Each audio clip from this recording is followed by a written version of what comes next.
اس سے اگلے سوال پہ چلتے ہیں. جیسے یہ اگلا سوال تھا کہ شیعہ سنی جو ہے وہ جھگڑے ہوتے ہیں اور اس میں اتنی ساری جانیں ضائع ہوتی ہیں. تو مطلب بحیثیت عالم اور آپ مطلب جس طرح سے بتاتے ہیں اور چیزیں بتاتے ہیں، اس سے ایک اگریشن بھی آتا ہے، مطلب ایک وائلنسی بھی کریٹ ہوتی ہے. تو قیامت کے دن پھر آپ اس کا کیا جواب دیں گے اگر آپ ویسے کوئی دو اگر اس میں انسان میرا بھی رول ہو گزرے؟ تو میں اللہ سے پناہ مانگوں گا نا، میں تو اسٹاپ کروں گا فوراً، میں تو نہیں کچھ نہیں کروں گا. لیکن میں آپ کی خدمت میں عرض کرتا ہوں کہ یہ جو وائلنس ہوئی ہے پچھلے 40 سال میں، فرقہ واریت کی وائلنس ہوئی ہے، 1970s میں کوئی ایسی وائلنس نہیں تھا شیعہ اور سنی کے درمیان. 1960s میں، 1950s میں اگر کبھی کہاں بار کوئی مثلا فساد ہوا ہے کسی محلے میں، وہ ایک محدود واقعہ ہے، ٹھیک ہے نا.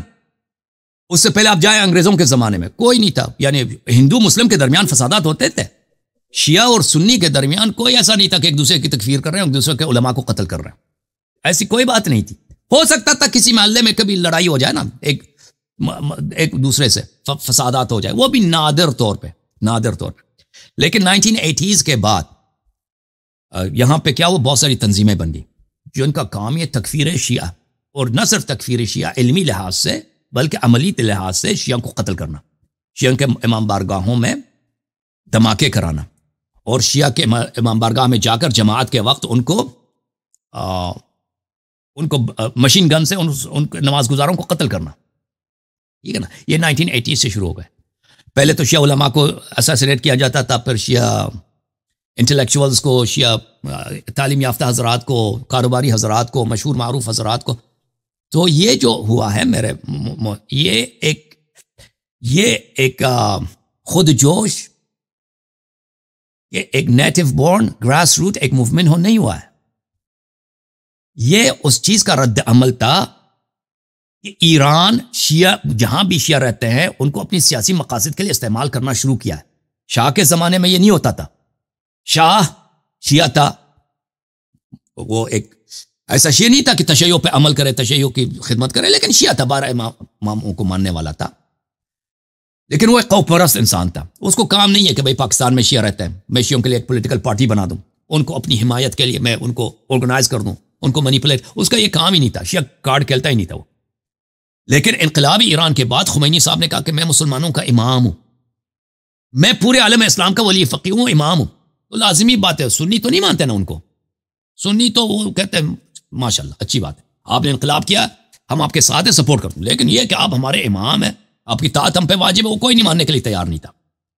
لیکن شیعہ حضرات، یعنی خمینی صاحب کی اتنی پاپولیرٹی تھی عالم تشیع میں انقلاب سے کچھ پہلے اور انقلاب کے بعد کہ اس کو حد سے بیان ہی نہیں کیا جا سکتا. یعنی کوئی ایسا لیڈر نہیں گزرا ہے پچھلے ہم شیعوں میں مذہبی لحاظ سے پچھلے 300 400 500 سالوں میں جتنی پاپولیرٹی خمینی صاحب کو تھی، کیونکہ لوگ دیکھتے تھے کہ وہ ایک سادہ آدمی ہے، بزرگ آدمی ہے، مجتہد ہے، ٹھیک ہے نا، مقدس آدمی ہے، اسلام کی بات کر رہا ہے، اسرائیل کے خلاف ہے، امریکہ کے خلاف ہے، اس نے ایک ظالم بادشاہ کو ہٹائے، وہاں پہ اسلام نافذ کرنا چاہتا ہے. تو انہی سادہ نعروں کی بدولت اس کو لوگ بہت پسند کرتے تھے، سنی بھی پسند کرتے تھے، لیکن شیعہ حد سے زیادہ. وہ تو خمینی صاحب کے لیے مرنے کے لیے تیار تھے. حکومت پاکستان کو بھی یہ پتا تھا، حکومت سعودی عرب، امریکہ سب کو پتا تھا یہ ایک ایسی لہر ہے کہ پورے عالم اسلام کو لے لے گی اپنے لپیٹ میں جہاں بھی شیعہ. اور پھر ایران نے کیا کہ شیعوں کے لیے جہاں بھی ہیں ان کے درمیان پولیٹیکل پارٹیز بنانا شروع کیے، اور جہاں پہ حکومتیں کمزور ہیں وہاں پہ نہ صرف پولیٹیکل پارٹیز بنا دی، وہاں پہ پیراملٹری گروپس بنا دی، ٹھیک ہے نا. اگر حکومت وہاں پہ کمزور ہے تو صرف پولیٹیکل پارٹی بنا دو. اگر حکومت طاقتور ہے جیسے پاکستان میں، وہاں پہ نہیں بنا سکتا کوئی پیراملٹری گروپ، نہیں بنا سکتا شیعوں کا، تو وہاں پہ پولیٹیکل پارٹیز بنا دی. لیکن جیسے لبنان ہے، وہاں پہ سینٹرل حکومت کمزور ہے، کنٹرول نہیں، وہاں پہ پیراملٹری گروپس بنا دی اپنے، ٹھیک ہے نا. افغانستان میں اس زمانے میں ہرج مرج تھا حکومت، وہاں پہ پیراملٹری گروپس بنا دی اپنے. تو یہ دیکھیں دنیا کو، وہ تو دیکھنے والے تو دیکھ رہے تھے نا، تماشا دیکھ رہے تھے کہ بھئی یہ دیکھیں ہمارے ساتھ کیا ہو رہا ہے. اگر پاکستان کی شیعوں کو موبلائز کیا جائے، وہ ایرانی سیاست پہ چلنا شروع کر دیں، تو یہ حکومت پاکستان کے لیے ایک بہت بڑا خطرہ ہے. جیسے حزب اللہ لبنان میں ایک بہت بڑا خطرہ ہے وہ ایران کے لیے، یہ پاکستان میں ہمارے لیے بہت خطرہ ہے. تو میں سمجھتا ہوں کہ یہ ایک ضیاء کے زمانے سے، اس زمانے سے اس بات کا آغاز ہوا. اس میں خود حکومت پاکستان، فوج، ISI شریک تھے، اور امریکہ کی بھی سرپناہی حاصل تھی ان کو. سعودی عرب، ایمریٹس، ان سب لوگوں نے ان کی حوصلہ افزائی کی، فنڈنگ فراہم کیے ان گروپس کو جن کا کام تھا شیعوں کو قتل کرنا. دیکھو شیعوں کے عقائد یہ تو انقلاب کے بعد تو نہیں بنے کہ ہم ابو بکر عمر کو نہیں مانتے. ہم انقلاب ایران سے پہلے شیعہ تھے، ابو بکر عمر کو نہیں مانتے تھے، عائشہ کو نہیں مانتے تھے. کوئی ہمارا عقیدہ چینج نہیں ہوا حکومت ایران، انقلاب ایران کے بعد. تو انقلاب ایران کے بعد یہ تکفیر کی لہر کہاں سے آ گئی؟ یہ جماعتیں کہاں سے بن گئی؟ یہ گروپس جن کو ہمیں پتہ ہے کہ ان کو حکومتی سرپناہی سرپرستی حاصل تھی، انٹرنیشنل فنڈنگ ان کے پاس ہوتی، یہ کہاں سے آ گئے؟ ٹھیک ہے نا.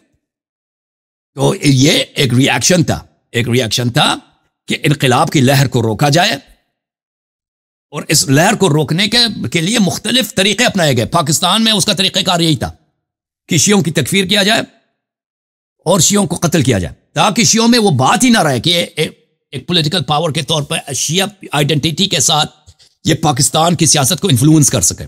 وہ اس میں بہت کامیاب ہو گئے، واقعی کامیاب ہو. حکومت پاکستان بھی کامیاب ہو گئی، سعودی عرب بھی کامیاب ہو گئی، اور CIA ویسٹ بھی سب کامیاب ہو گئے. عرب دنیا میں ایک اور طریقے سے اپنا گیا. عرب دنیا میں یہ تھا کہ صدام کو کہہ دو حملہ کر دو. صدام اگر حملہ نہ کرتا تو یہ لہر انقلاب لے لیتا، بھائی کویت گر جاتا، کویت میں انقلاب، عراق میں بھی انقلاب آ جاتا. سنیں نا، اگر عراق میں انقلاب، وہ خمینی اسٹائل کا انقلاب آ جاتا، کویت تو کوئی بات، یہ یعنی مڈل ایسٹ ختم ہے بھائی. یہ دو بڑے ملک ہیں مڈل ایسٹ میں، ایک عراق ہے ایک ایران ہے. اگر یہ دونوں خمینی صاحب کے ہاتھ میں آ جاتے نا، سعودی عرب کچھ بھی نہیں ہو، وہ تو روک ہی نہیں سکتے اس لہر کو. وہ لے لیتے بھائی یہ پورے مڈل ایسٹ کو، جتنا آئل گلف جہاں پہ اس زمانے میں 80s میں ابھی دیکھیں تیل کی پیداوار جو ہے دوسرے علاقوں میں زیادہ ہے. 80s میں دنیا کا 80% تیل وہاں سے نکلتا تھا، پرشین گلف سے نکلتا تھا. اس زمانے میں کوئی اس بات کو اجازت دینے کے تیار نہیں تھا کہ انقلاب، ایک اینٹی ویسٹرن گروپ جو خمینی صاحب ہیں، وہ 80% آئل فلو کو کنٹرول کریں. تو وہ ہر کام کے لیے آمادہ تھے کہ اس کو روکا جائے. تو اس لیے انہوں نے صدام صاحب سے کہا دیا کہ بھائی مارو، اور صدام وہ تئی کتا پاگل، اس نے بھی حملہ کیا. ٹھیک ہے. تو یہ جو دیکھیں یہ شیعوں کو قتل کرنے کا لہر اور شیعوں کی تکفیر کا لہر شروع ہوا ہے. اب دیکھیں اس کے بعد سعودی عرب میں اور امارات وغیرہ میں وہاں پہ بھی شیعوں کی کافی تکفیر ہو گئی تاکہ کوئی انقلابی حکومت ایران کے وہ حمایت نہ کرے. تو ان سب یہ جنہوں نے دیکھیں یہ جو شیعہ مسلمانوں کے درمیان فسادات ہوا ہے، یہ میں سمجھتا ہوں اس میں بڑا رول جو ہے شیعہ علماء کا ہے. شیعہ علماء کی غلطی ہے. شیعہ علماء کی کیا غلطی ہے کہ وہ اعلی کار بن گئے ایران کے. اگر وہ اعلی کار ایران کے نہ بنتے اور شیعہ قوم کو ایرانی سیاست اور اس کی منہج اور اس کے جو اس کا طریقہ کار تھا اس پہ نہ چلتے، تو یہ پاکستان وغیرہ میں شیعہ کشی کا اور شیعہ کی تکفیر کا اور شیعوں کے قتل کا کوئی وجہ نہ رہتا. کیونکہ جو تنظیمیں بن گئی وہ ایک ری ایکشن کے طور پر، ایک سپر کے طور پر، ایک دفاع کے طور پر کہ ایرانی ویو کو کیسے ہم ریپلس کریں، ایرانی موج کو ہم کیسے پیچھے ہٹائیں، اس وجہ سے بنی تھی. تو اس میں ایران کا خمینی صاحب کا بہت قصور ہے، خامنئی صاحب کا بہت بڑی غلطی ہے ان لوگوں کی کہ انہوں نے شیعہ کارڈ کہلا ہے. شیعہ کمیونٹیز کو اور شیعہ پاپولیشنز کو اپنے سیاسی مفادات کے لیے انہوں نے یوز کیا ہے. ہر ملک میں جہاں بھی شیعہ رہے، امریکہ میں بھی یہی ہے، یہاں پہ شیعہ مساجد، شیعہ ممبرگاہ سب ایران کے ہاتھ میں. تو یہ بہت بڑی غلطی تھی، اس کی وجہ سے ہم قتل ہوئے. تو میں سمجھتا ہوں شیعہ قوم کو بیدار ہونا چاہیے، یہ سمجھنا چاہیے شیعہ قوم کو، اور شیعہ علماء کو بیدار ہونا چاہیے. اور شیعہ علماء اکثر اس بات کو جانتے ہیں لیکن اعتراف نہیں کرتے. وہ جانتے ہیں کہ سپاہ صحابہ کیوں بنی ہے. سپاہ صحابہ بنی ہے تحریک نفاذ فقہ جعفریہ کے مقابلے کے لیے بنائی ہے، خود حکومت پاکستان نے بنائی ہے. وہ خود جانتے ہیں، اکثر علماء جانتے ہیں ان باتوں کو. ٹھیک ہے نا. تو عرض یہ ہے کہ یہ بہت بڑی مصیبت تھی. انقلابی ایران شیعوں کے لیے بہت بڑی مصیبت تھی، یعنی اور وہابیت کے لیے بہت اچھا تھا. اس کی وجہ سے وہابیت کو بہت فروغ ملی، ان کے مدارس کو بہت فنڈنگ ملے، کروڑوں کے نہ بلین ٹریلینز کے حساب سے پوری دنیا میں ان کی جو اشاعت ہوئی، ان کی جو سرپرستی ہوئی، ان کو جو آزادی ملی. امریکہ نے، سعودی عرب نے، اور سعودی عرب کے جتنے اس کے آئل انکم تھی سب وہابیت کی خدمت میں ان لوگوں نے لگا دی. یہ ہمارے لیے بہت مصیبت. میں سمجھتا ہوں اس بہت بڑی ٹریجڈی ہے ہمارے مذہب کی، اور ابھی تک افسوس کی بات ہے کہ میری قوم سوئی ہوئی قوم ہے، ان کو پتہ ہی نہیں ہے کہ وہ 40 سال سے کیوں ذبح ہوا ہے. یہ غداری کہ ان کو پتہ بھی نہیں چلنے دے رہے ہیں کہ کیوں تم ذبح ہو رہے ہو. یہ ان کے علماء کی بدبختی ہے، ان کے علماء کی ان کے ساتھ غداری ہے.